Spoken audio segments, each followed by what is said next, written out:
জিয়াউর রহমান জামাত ইসলামকে অনেক ভালোবাসতে সেই ভালোবাসা এখন তাদের মধ্যে নাই।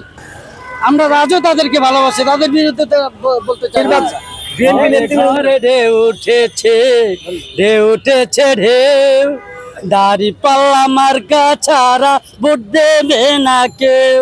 ইনশাল্লাহ 200+ সারা বাংলাদেশে আওয়াজ আইছে, পুরা ঢেউ উঠছে, পুরা দেশে লড়া খাইছে। ইনশাল্লাহ 200+ দাড়ি পাল্লা জিতবে ইনশাল্লাহ। বিএনপি তো বলে 30টা সিট পাবেন কিনা সন্দেহ আছে। এটা সময় বলে দিবেন ইনশাল্লাহ। মানুষ এখন জানা গেছে, মানুষ এখন বোকা না, এখন মানুষ ভালো করে জানছে যে কাকে ভোট দিতে হবে। ইনশাল্লাহ বিএনপি যতবার ক্ষমতা আসছে, ইভেন জিয়াউর রহমানও যখন জেল থেকে বের হয়ে প্রথম ক্ষমতা আসে তখন জামাতের সমর্থন নেয়। 97 বিদ্রোহের মাধ্যমে 91 বিএনপি সমর্থন নিয়ে ক্ষমতা আসে, 96 এবং 2001-এও 4 দল ঐক্যজোট করে বিএনপি ক্ষমতা আসে। এখন বিএনপির সাথে আপনারা নাই, বিএনপির কি অবস্থা হবে?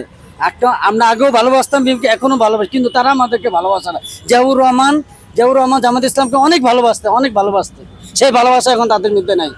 এখন জিয়া তো আপনাদেরকে ভালোবাসতো, হ্যাঁ 100% উনিও ভালোবাসতে, কিন্তু উনারা ওই নেতা কর্মীরা ওনার দলের লোকেরা আমাদের ভালোবাসে, কিন্তু আমরা আজও তাই ভালোবাসি। কারণ সে মুসলমান ভাই, আর মুসলিম আকুল মুসলিম, এক মুসলমান আরেক মুসলমানের ভাই।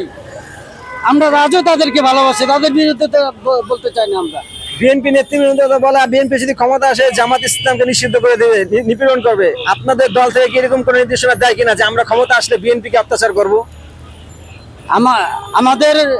আমাদেরকে অত্যাচার তো পিছনে করিয়ে আসছে, তখন সামনে আরো করবো, সমস্যা নাই।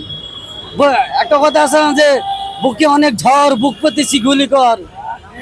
হ্যাঁ, মানুষের জীবন কয়টা? একটা। আপনারা ক্ষমতা আসলে বিএনপিকে নির্যাতন করবেন কিনা? কোনোদিনও না, ইম্পসিবল, কোনোদিনও না। আমরা কোনোদিনই করবো না এটা। আমলে আমাদেরকে এত অত্যাচার করছে, কি বলছে আমাদের জামাতের, আমি ওনাদেরকে মাফ করে দিছি। জামাতে আমি আবার বলছি কি যে আপনারা ক্ষমতায় পাবেন, মিথ্যা মামলা দিবেন, এটাও দেওয়া যাবে না, মিথ্যা মামলাও দেওয়া যাবে না।